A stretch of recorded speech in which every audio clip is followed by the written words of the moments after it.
আসসালামু আলাইকুম সম্মানিত ভিউয়ার্স, কেমন আছেন? আশা করি ভালো আছেন। দীপ্ত রেজা ইউটিউব চ্যানেলের নতুন আরেকটি এপিসোডে আপনাকে স্বাগতম। আজকের এই এপিসোডে আমরা আলোচনা করব বাজরিকা পাখির বাচ্চা ফোটার পর আমাদের করণীয় কি। এছাড়াও মাত্র 4টি অবার্ত টেকনিক আপনাদের মাঝে শেয়ার করব। আর এই 4টি টেকনিক যদি আপনি ফলো করতে পারেন তাহলে আশা করা যায় 100% আপনার বাজরিকার পাখির বাচ্চা আর মারা যাবে না। তো ভিডিওটি শুরু করার আগে ছোট্ট একটা রিকোয়েস্ট, এখনও আপনারা যারা আমাদের চ্যানেলটি সাবস্ক্রাইব করেন নাই অবশ্যই আমাদের চ্যানেলটি সাবস্ক্রাইব করে আমাদের এই ছোট্ট পরিবারের সদস্য হন। আর অলরেডি যারা সাবস্ক্রাইব করেছেন তাদেরকে জানাই অসংখ্য অসংখ্য ধন্যবাদ। তো চলুন কথা না বাড়িয়ে আমরা মূল আলোচনা শুরু করি। সম্মানিত ভিউয়ার্স, আমরা যারা বাজরিকার পাখি পালন করি অনেক সময় দেখা যায় অনেকের পাখি 6টা থেকে 7টা ডিম পারে এবং 4টা থেকে 5টা বাচ্চা ফোটায়, আর অল্প কয়েকদিনের মধ্যেই বাচ্চাগুলো মারা যায়। অনেকে এই বিষয় নিয়ে আমাকে কমেন্ট করেছেন যে ভাই, আমার বাচ্চা ছোট অবস্থায় হারিতে মারা যায়। ছোট অবস্থায় কেন মারা যায় তার উপর চিন্তা করে আমি 4টি অবাধ্য টেকনিক আপনাদের মাঝে শেয়ার করব, যেগুলো আমি ফলো করে 100% রেজাল্ট পেয়েছি। আর আপনি যদি এই টেকনিকগুলো ফলো করতে পারেন তাহলে আশা করা যায় আপনার বাচ্চাগুলো আর হারিতে মারা যাবে না। তো চলুন সেগুলো আমরা আলোচনা করি। সম্মানিত ভিউয়ার্স, বাজরিকার বাচ্চা ছোট অবস্থায় মারা যাওয়ার 1 নম্বর যে কারণ হচ্ছে হাড়ি পরিষ্কার। দেখুন, বাজরিকার পাখি যখন ডিম পাড়া শুরু করে পর্যায়ক্রমে 5টা, 6টা, 7টা এমনকি 9টা পর্যন্ত ডিম পারে এবং একদিন পর পর ডিমগুলো পারে। আর পাখিগুলো যখন ডিম পারে এই ডিমগুলোর পাড়া থেকে পর্যন্ত সময় লাগে মিনিমাম 15 থেকে 18 দিন এবং এই ডিমগুলোতে তা দিতে সময় লাগে 17 থেকে 20 দিন। তাহলে এই দীর্ঘদিন সময়ে পাখিগুলো হাড়ির ভেতরে পায়খানা করে। এতে করে দেখা যায় পায়খানাগুলো ডিমের লেগে যায় এবং এই ডিমগুলো তা দিতে গেলে কতক ডিম ফোটে, আবার কতক ডিম ফুটে বাচ্চা বের হয় না। আবার দেখা যায় যে ডিম থেকে বাচ্চা ফোটার পর তখন ওই বাচ্চাগুলো অস্বাভাবিক আকারে পায়খানা করে এবং এই পায়খানাগুলো পরবর্তীতে স্যাঁতসেঁতে এবং অস্বাস্থ্যকর অবস্থা সৃষ্টি করে। এই পায়খানাগুলো বাচ্চাগুলোর নাকে মুখে লেগে যায়, এতে করে বাচ্চাগুলো মারা যায়। আবার অনেক সময় দেখা যায় যে হাড়ির ভেতরে ময়লাগুলো পাতলা হয়ে যায় এবং ওই পায়খানাগুলোর ভেতরে বাচ্চাগুলো ডুবে মারা যায়। তাই বাজরিকার পাখির বাচ্চা ফোটার 1 সপ্তাহ পর হাড়িগুলো পরিষ্কার করে দিতে হবে।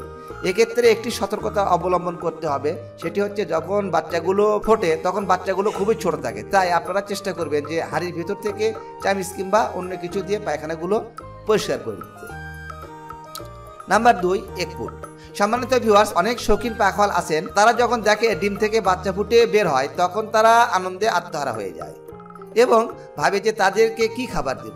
এখানে আমি এক কথায় বলবো যে ভাই, কোনো খাবার দিতে হবে না, তার কারণ তার বাবা মা পাখিগুলো তাদেরকে খাওয়াবে। এক্ষেত্রে আপনার কাজ হলো পাখিগুলোকে বেশি বেশি খাবার দেওয়া।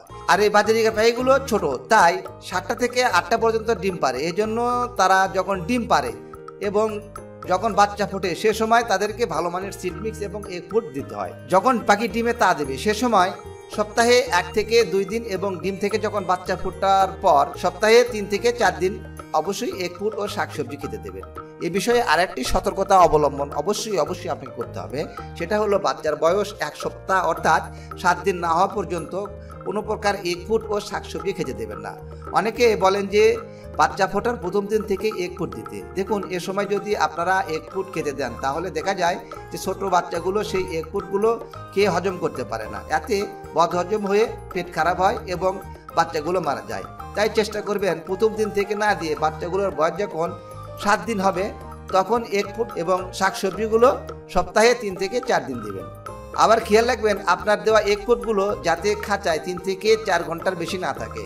যদি দেখেন 3 থেকে 4 ঘন্টার বেশি হয়ে গেছে তখন ওই খাবারগুলো নষ্ট হয়ে যায়, গন্ধ হয়ে যায়। এতে ওই পাখিগুলো যদি ওই খাবারগুলো খেয়ে বাচ্চাগুলোকে খাওয়ায় তখন দেখবেন যে তাদের পেটে বদহজম হয়ে বাচ্চাগুলো মারা যায়। এক্ষেত্রে বড় পাখির কিন্তু কিছু হয় না।